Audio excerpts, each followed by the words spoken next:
How can we create systems in our everyday life to again readily and steadily access our intuitive talents? Great question. Let's get into it.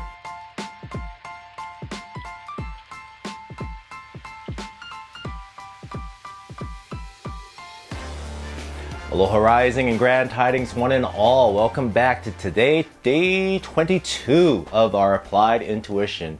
Can you believe it? We've just got 2 more days left in this experience. However, fret not, there is a continuation starting in November, and so we'll continue the work that we have started if you so decide to pursue it. For today though, what we want to do is, now that we've got all this wonderful content in terms of how to best access readily and steadily our intuitive abilities, how do we actually apply it into our everyday lives? And so what we're going to talk about for the next 3 days is exactly that.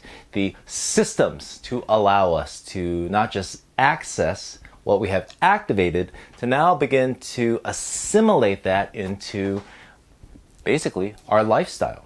And so one of the things that I really want to focus upon first and foremost is, how is it that we can keep ourselves in that that magical space. It's called the relaxation response. And now this is something that really invites us to cultivate a better relationship with ourselves and to be able to establish sound boundaries for self. Now, what that means is that all too often we wake up first thing in the morning and our days are very focused, right? We've got things to do.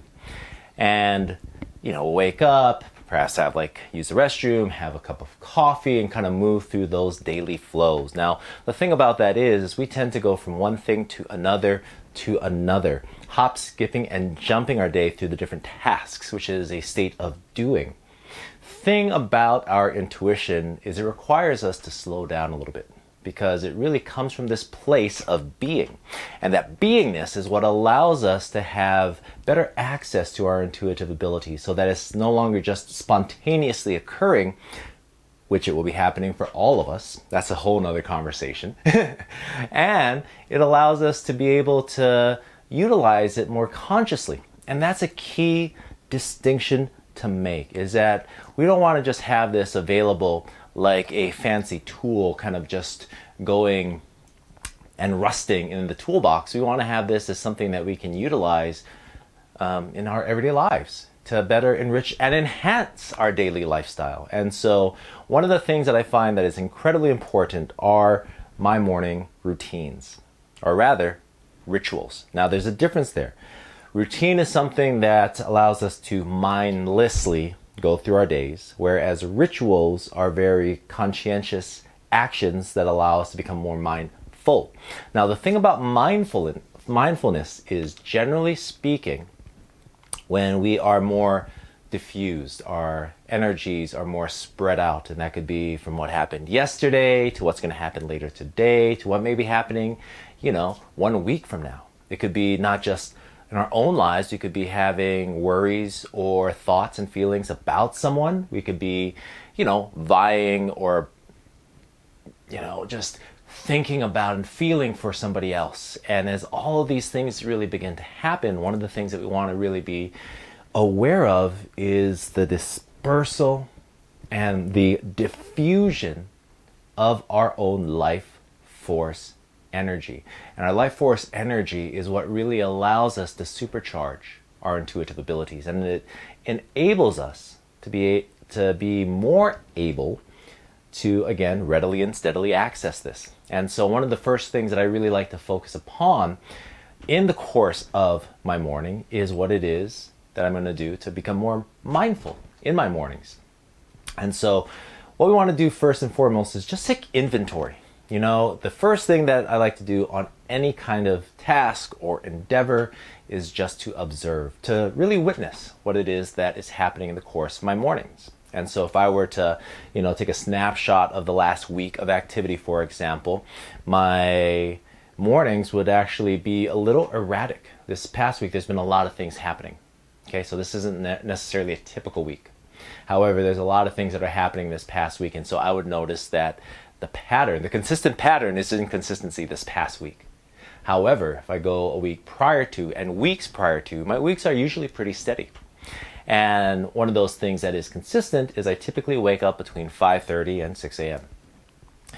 And so that already shows me one thing. It shows a set wake up time-ish, which is generally the case because I wake up before my boys. Now, one of the things about that is we want to backtrack it because we want to make sure we're getting enough sleep. The reason that sleep is so important is if we don't get enough sleep, it actually causes a level of stress within our nervous system, and that can skew our own biological rhythms, take us into an easier state of fight or flight, getting us into a very specific brainwave frequency on the norm, which doesn't really serve our intuitive abilities. And so one of the first things we want to do is make sure that we get enough sleep. Now, that can vary for each and every one of us, right? Some people need to have 8 to 9 hours. Some can have 4 to 6 hours. Some are able to make it on 3. Now, whatever that is for you, you want to make sure that that is already a core part of your day. Because knowing that you have enough rest, and we'll talk specifically about that tomorrow. However, knowing that you have enough rest sets you up for success in being able to, again, readily and steadily, I don't know how many times I've said that, however, I'm going to say it again and again, to access those intuitive abilities. Now, the thing about that is when we come out of sleep, we're in a very, generally speaking, a lower brainwave frequency, right? We talked about those previously, delta being the deepest level, right? That's dreamless state of sleep. Coming on from there, we get into theta. That's when we have dreams, right? Rapid eye stage movement of sleep. As we come up, we're just starting to wake up. We come from theta and we come into alpha, and that relaxative, more state of mind. And then we tend to rise up into beta, which is more attentive to our physical surroundings. As we go through this natural arc, one of the things that we want to do is in those lower states of brainwave frequency is we want to take the opportunity to plant some seeds, because what we're basically able to do is have a direct conversation with our subconscious mind. And so a couple of things that I do is I have my affirmations, right? I'm an energetic kinesthetic. So to a certain degree, I'm able to directly influence my physicality, my body, and my body's ability to navigate through space and time. And so I have a set number of affirmations, and I'll link a post to this as well, so you have a little more information on what that looks like. As I'm waking up, I'll be laying there and I'll be kind of starting to get up and I'll become more aware of my surroundings. And when I do, and this takes a little practice, however, when I'm aware that I am awake, the first thing that I do is one of two things. I'll go straight into my affirmation statement, and for me, it is I am a connected, aligned, wealthy leader of leaders, being the embodiment of joy, wonder, love in flow now. And so that's sort of my comment and my statement. And I have a whole process on this as well in terms of how you can best ferret out not just words that are powerful, words that are also empowering. I digress. And so I either go into that statement or I go straight into a visualization. There's a specific visualization that I do daily. Sometimes it's more extensive and I'll be in that place and space for 20 to 30 minutes. Other times it's a little shorter, maybe just 1 or 2. However, there's something that I always come back to, and that is the future version of me living the lifestyle that I desire to lead. Now, I input that into my subconscious mind because that has its own frequency, that has its own energy, that has its own field of information that allows it to be a part of my daily activity. Now, we can input all kinds of things. At times when I'm looking at specifically like a body-based goal, like I want to be more healthy and healthful, then I'll look at imagery of me in that state, right? Or I'll look at how it is that I want to feel when I am in that place of connectivity, physicality, and fitness. So that area of just coming out of our state of sleep is a key area, one of 2 that we can utilize and leverage through the course of our day. Now, as that happens, and whether it is a matter of I am a intuitive being connected to my talents and skill set in my life now, however you want to frame it, we can input our own personal connectivity into our level of consciousness, awareness into our daily lives by actually front loading the whole process. Now, after I get out of that state and I become more aware, I, use the restroom, and then I go into usually anywhere from 15 to 45 minutes of intuitive skill set development, shielding whatever it is on that day. And one of the first things that I like to do is just sit in silence. I close my eyes and I do as we've done, right? I go into breath and I use that exact breath of just breathing easily, normally, and naturally. And I allow myself to cue into this very moment. So join me right now. Go ahead and close your eyes as we revisit our coherence breathing. And in this case, I just want you to do as we have done, just to breathe. And as you do, just allow yourself to settle, noticing that your breath slows just a bit, that your body follows suit.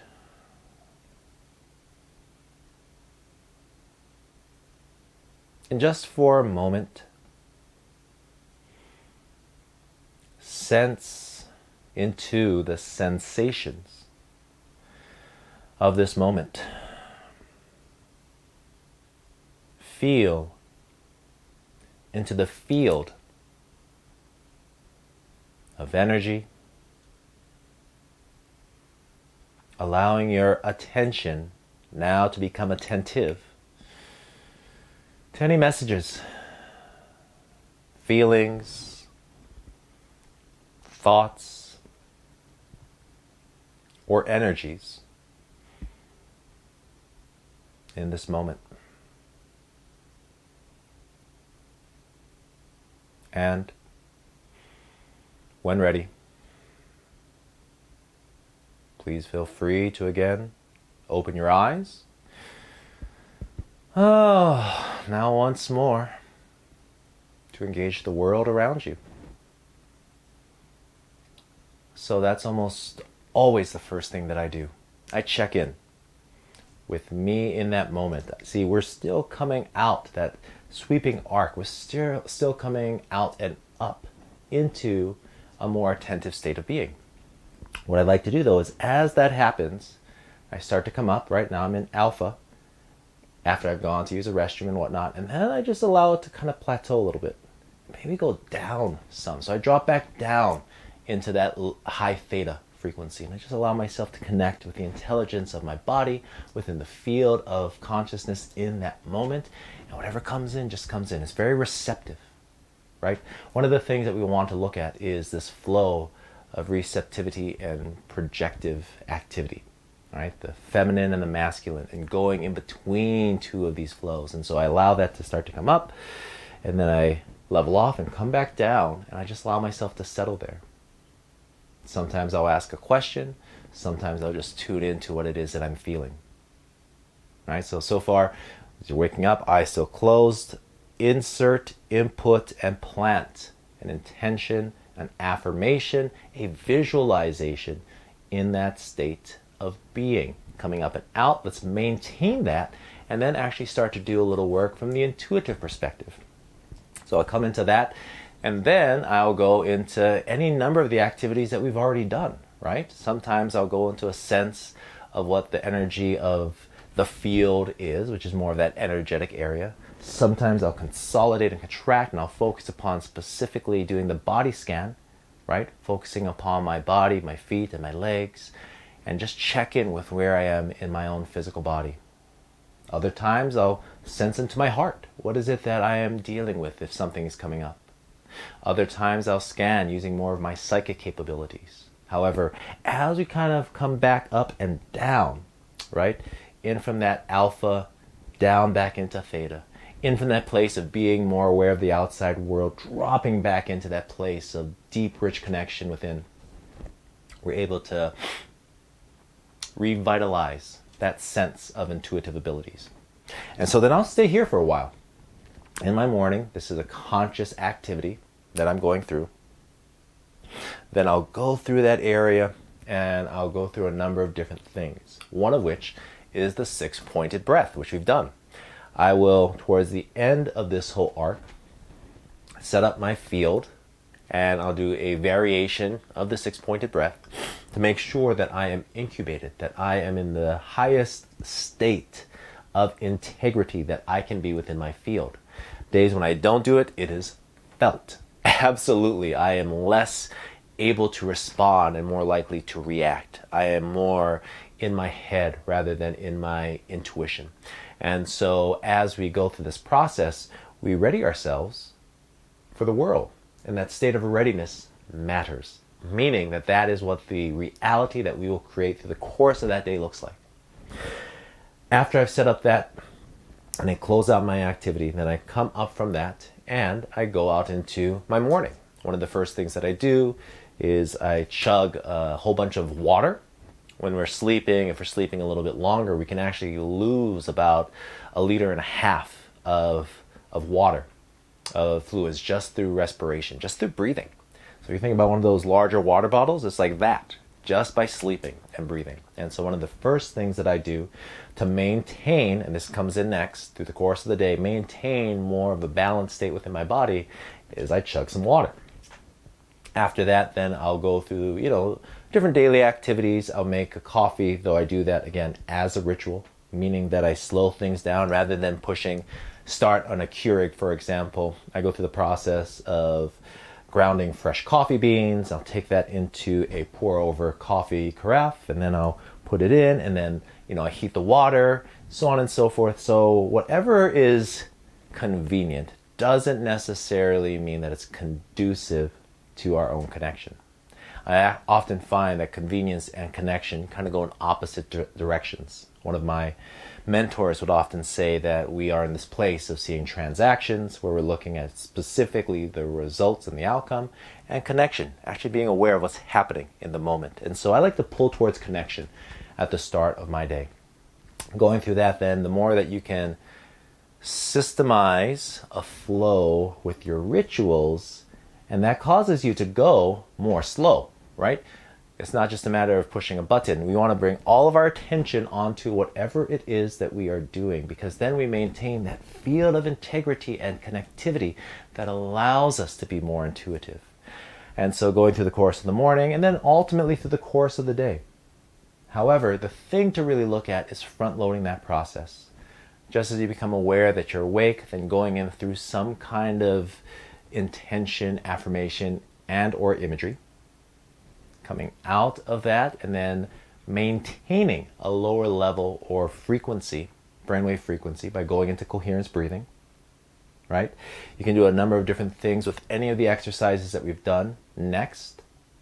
And then towards the end of all that, to make sure that you're able to maintain this through the course of your day, is to go into something like the 6-pointed breath that allows us to create a vehicle for our awareness to occupy and to traverse the world into and through.